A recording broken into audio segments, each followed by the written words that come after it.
sequência, vou fazer aqui rapidinho as variáveis para a gente poder trabalhar. A primeira variável vai ser a variável para o usuário, né? O usuário, vou dar o nome de usuário L, de usuário login. E aqui eu vou fazer o seguinte, isso aqui tudo tem que estar dentro de um bloco PHP primeiramente aí, né? Então já estou começando dando mole aqui. Isso. Ok. O usuário L aqui vai receber, né, aliás, vai enviar pelo método post as informações referentes ao usuário, que é o meu user, que é aquela caixa de texto que nós colocamos, essa caixa de campo aqui que nós temos aqui no nosso projeto. Cadê?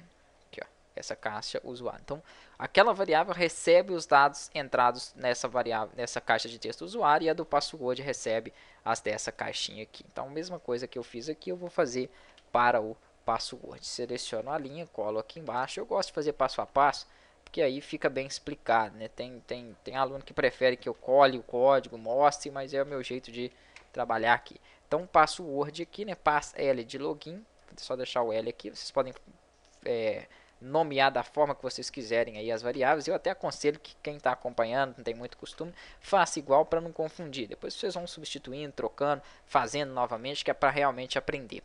E aqui embaixo eu vou dar início então à minha sessão. Vamos trabalhar com sessão novamente. Session Start, ok. Beleza. Feito ela aqui, eu vou ter que fazer uma consulta com o banco de dados para saber o que eu vou trazer de lá. Então, vou criar uma variável chamada consulta, como de costume nós já fazemos assim. MySQL Query, que é a função que faz essa consulta em um banco de dados, também estamos cansados de saber. Query, a minha digitação hoje está pior do que o normal.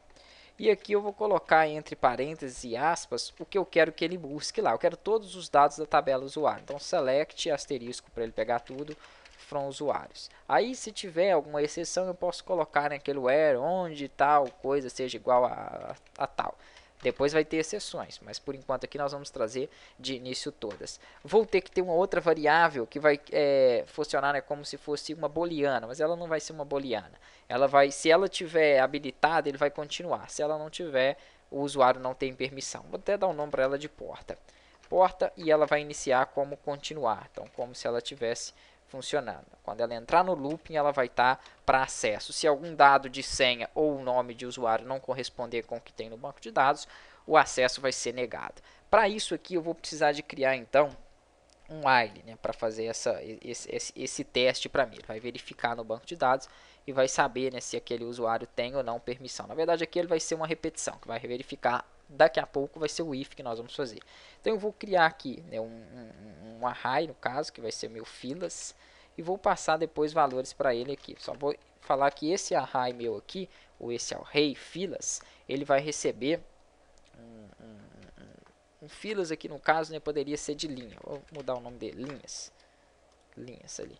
Ele vai receber o que? Ele vai receber uma função que chama fetch array, que faz uma consulta no banco de dados. Então, MySQL underline, que é justamente usada para arrays.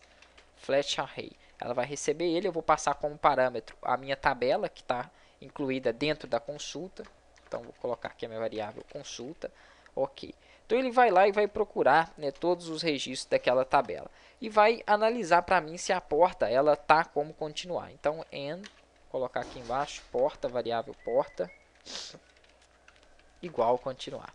Ele só vai fazer isso, então, se a porta, né, for igual a continuar, receber continuar. Ok. Vou abrir e vou fechar aqui o meu while. Então, por enquanto, fica dessa forma. O meu array linha, ele vai verificar, né, na consulta, que é a tabela do banco de usuários, e vai verificar também a porta continuar. Depois disso, ele vai fazer uma série de repetições aqui dentro, caso aquele usuário tenha ou não permissão. Se ele não tiver permissão, vai dar uma mensagem de acesso negado e assim por diante. Se ele tiver permissão, ele vai fazer o acesso. Próxima aula a gente dá sequência.